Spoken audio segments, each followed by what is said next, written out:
Hi, welcome everyone to the next video in this security training series. In this particular video, I wanted to cover passphrases, so understanding passphrases, what they are, how they work, why you should potentially look at using them.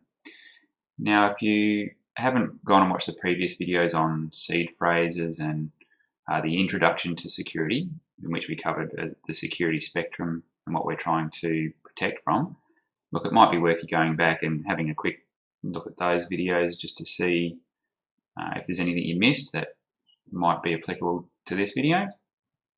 But regardless, we'll soldier on. Like I say, if there are a few things that you're not sure about or you feel like you've missed out on a bit of content, go back and watch those so you're up to speed. But let's just jump straight in and have a look at passphrases.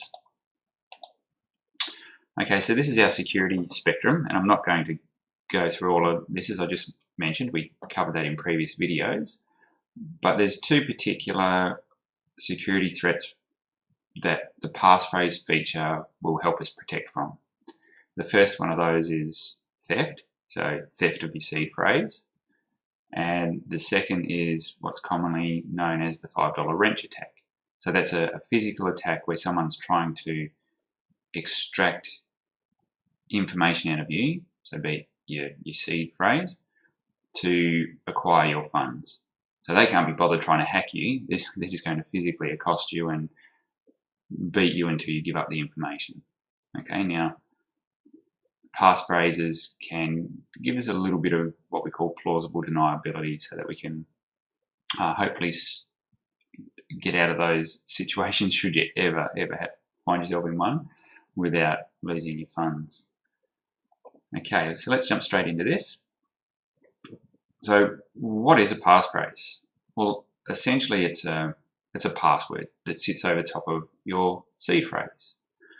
So when you've created your wallets, be it hardware or software wallets, generally you've created a seed phrase, or you should have created or backed up your seed phrase.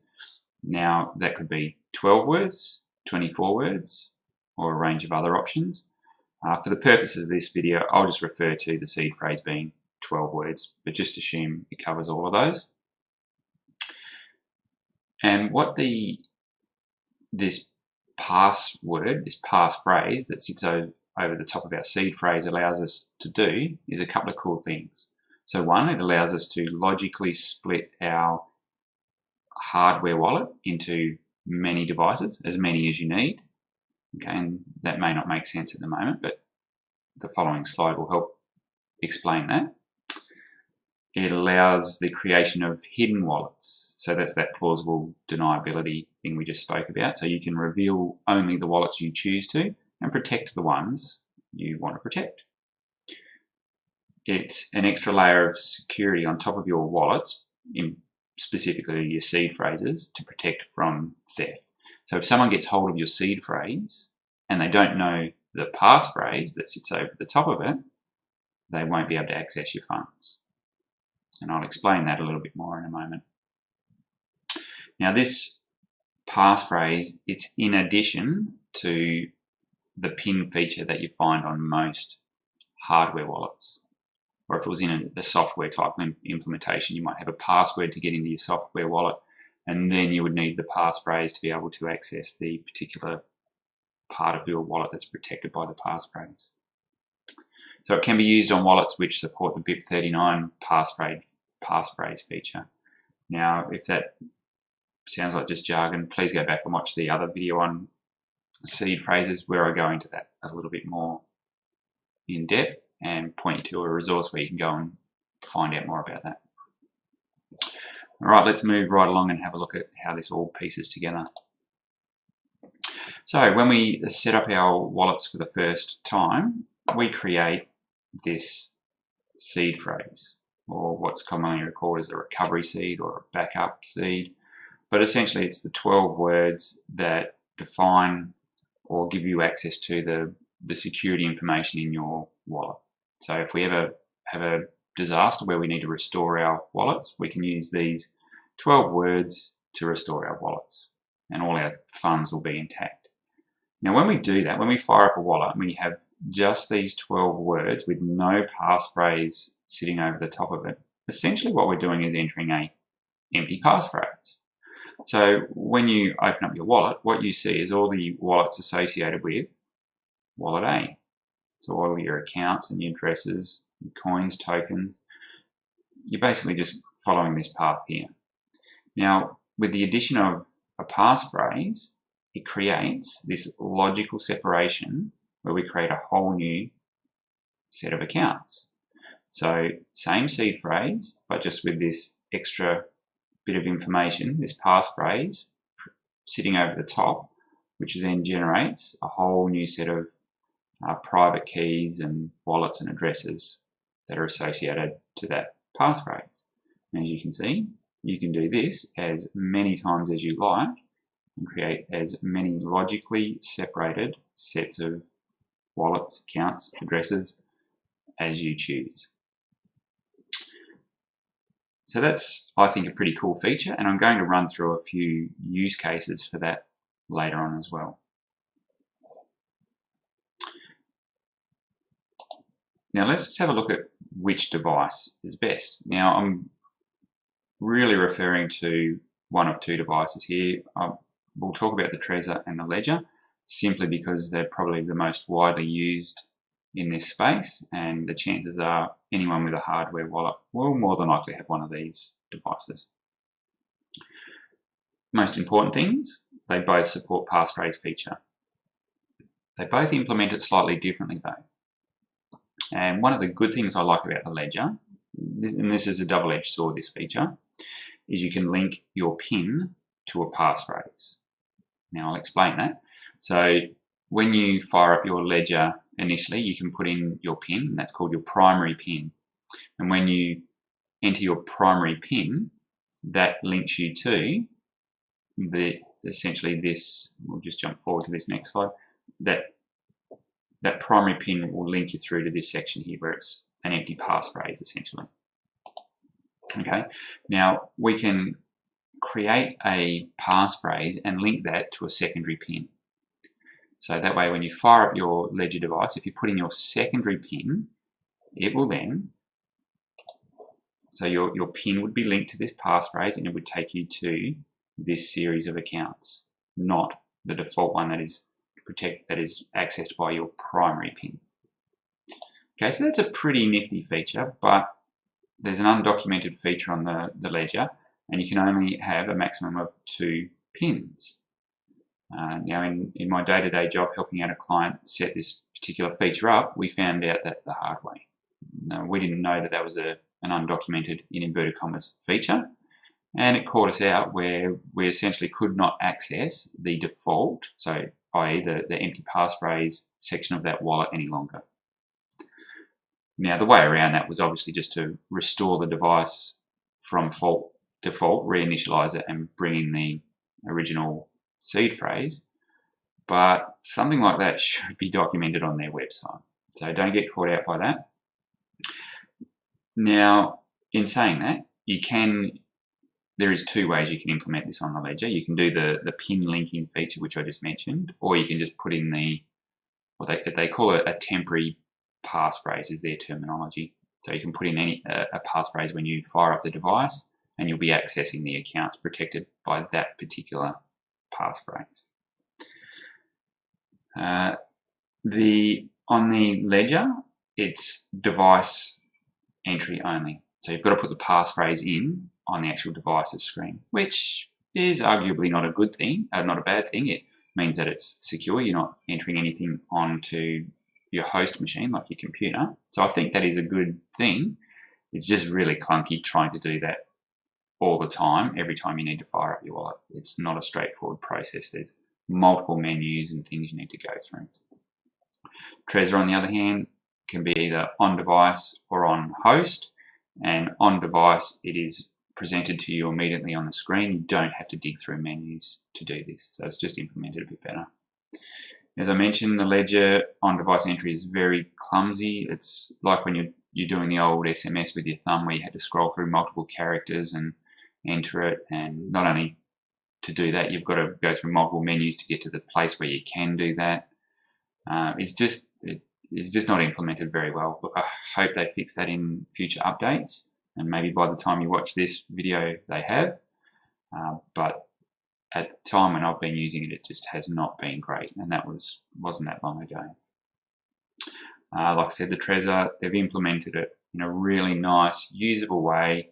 You can select, every time you need to put in your passphrase, you can select whether you do it on device or on the host.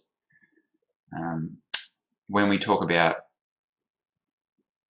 what sort of passphrase you should be using, you might understand why that's important. If you've got a very long passphrase, entering that on device, it's going to be very cumbersome. Okay, so the convenience versus the security payoff, it starts to get weighed at the side where it becomes inconvenient, and therefore people may not use it. So for that reason, I really do like the Trezor's implementation of this. Now, if you've watched all my other videos, you'll know I've got a leaning towards the Trezor device because it is more user-friendly. In saying that, I have ledgers and Trezors. Each serve a different purpose. Ledger has a lot more support for other projects than the Trezor does. But from a day-to-day basis, the Trezor is just so much more usable. Okay, let's just skip through this next slide. We've covered that, and we'll move on to the passphrases themselves, because not all passphrases are created equal. And look, if you've been doing anything online anytime in the past few years, you know that there's a difference between a simple password and a more complex password, and the difference is one of them is very easily brute forced attacked, the other one's a little bit harder to guess. So no different with passphrases. So they've said here they're acting like a 25th word. So in our case, I've been referring to a 12-word seed. So essentially a 13th word is what we'll call the passphrase.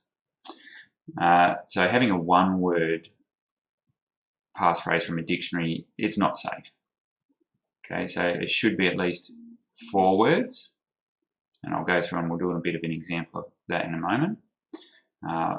Longer words are obviously better than shorter words, but those are still not great.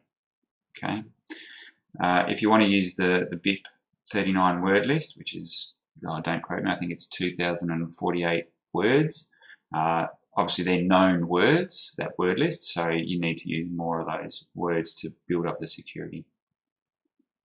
But you don't have to limit yourself to dictionary words. In actual fact, you can use 50 characters, so up to 50 characters. It doesn't have to be 50 characters. Obviously, don't use things that are easy for people to guess. It's the same with the password. You just don't use simple things that people are going to know about you, where it's public or something like that. Better off using something a little bit more complicated. All right, so let's have a look at this site here, and we're just going to run through a couple of different password examples just so you get a gauge of what I'm talking about here. Okay, so just bear with me while I adjust my keyboard and microphone here. Okay, so we're on this password checking site here, and we're going to put in LUTO, Pluto, very weak, not even a second. Okay, so obviously not a very strong word to be using as our passphrase. We had another one, Jumping Jimmy, better, 11 seconds, but still not great. Okay, so let's have a look at another one. Jumping Man eats hot dog, 8,000 years. Okay, so you can see just by moving up to 4 words, using spaces in between those words, we can really increase the strength of our passphrases. Which then goes back to, okay, is this something you want to be entering on device all the time? Or would you like the option to be able to enter that on screen? Now, granted, there are risks that come along with entering things like that on screen, which are, look, if there's keyloggers and things like that being used in the background, that's a risk. So that's something you need to weigh up when you're implementing this solution. But I guess it's more important to understand what you're actually protecting against when you use a passphrase.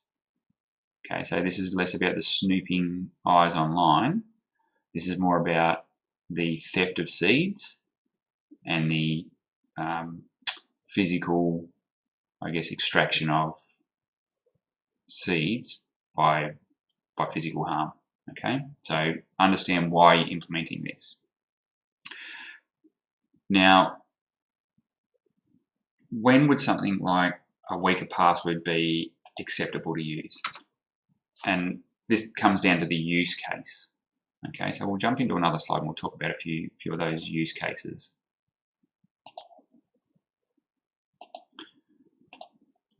Okay, so we'll look at the pros and cons, and we're going to cover one of these use cases where I think using a lighter passphrase may be acceptable. Okay, so first of all, the pros of using passphrases is it allows us to create those hidden wallets. Okay, so we can have as many of those as we choose, so they're hidden away from prying eyes. We've got an extra layer of security on our wallets, more specifically our seeds, to protect them from theft. So if someone does manage to get hold of your seed phrase you've written down, and hopefully you've stored that somewhere safe, or even it could be a trusted person.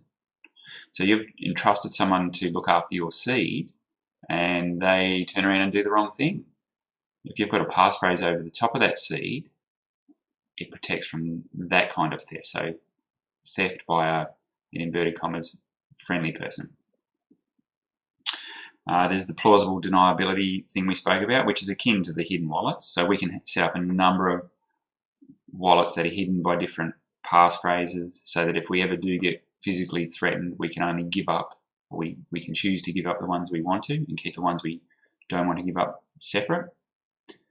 Now, this next use case is where the use of a weaker passphrase may be acceptable. So when would that be okay to use?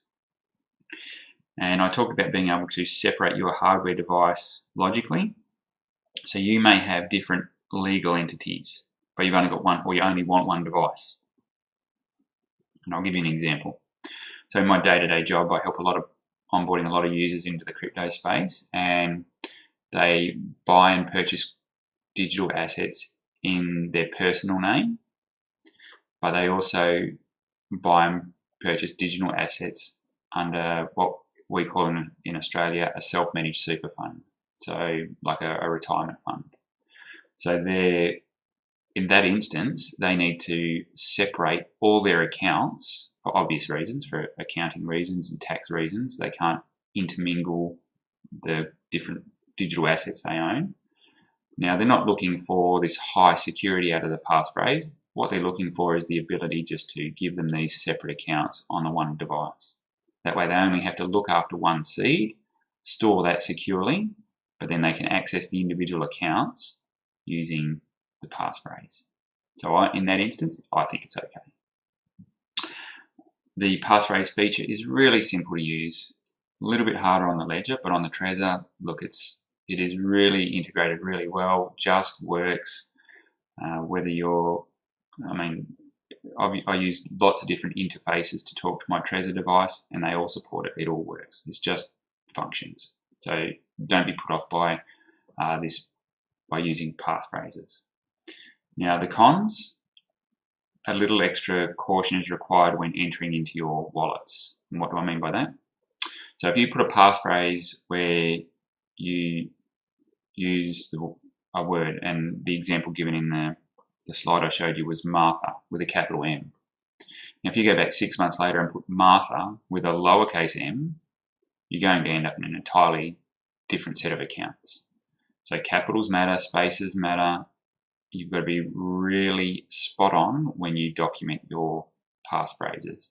You only need one of those characters to be out, and you're looking at an entirely different set of wallets. If you've watched a previous video, I talk about the higher or a cost of ownership from the security side of things, and in actual fact I say every device or everything we do in life has a cost of ownership. May not be a dollar cost, but it could be a time cost, convenience cost. So there's a cost of ownership. Now obviously that increases our cost of ownership when we implement the passphrase feature, because it is by its nature, there's a little bit more we have to do and a few more things we need to be aware of.